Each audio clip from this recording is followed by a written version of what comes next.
She got married in a big white dress. 9 months later, you know the rest.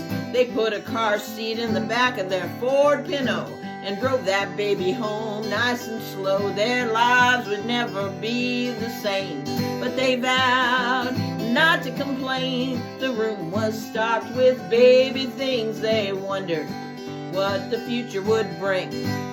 In the middle of the night, she heard the baby cry. Her husband was asleep by her side.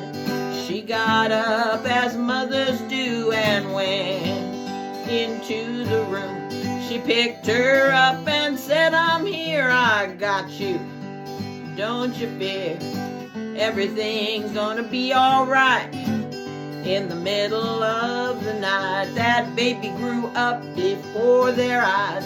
Days turned into years, no surprise. One day she brought a young man home, and they went off and made a life of their own.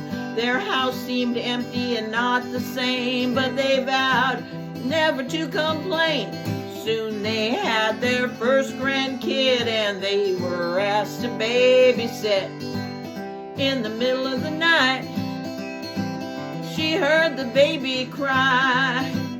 Her husband was asleep by her side. She got up as grandmothers do and went into the room. She picked him up and said, "I'm here, I got you. Don't you fear, everything's gonna be alright."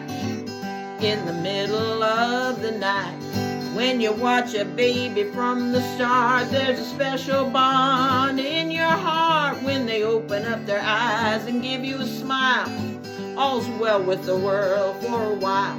And if you're lucky enough to have grandkids, you'd get to do it all over again. Life goes by so fast, you know. She does her best to take it slow. And in the middle of the night, sometimes she starts to cry.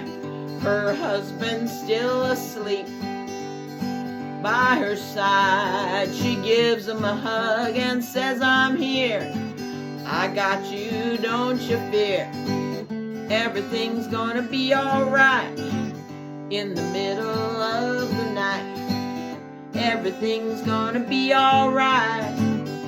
In the middle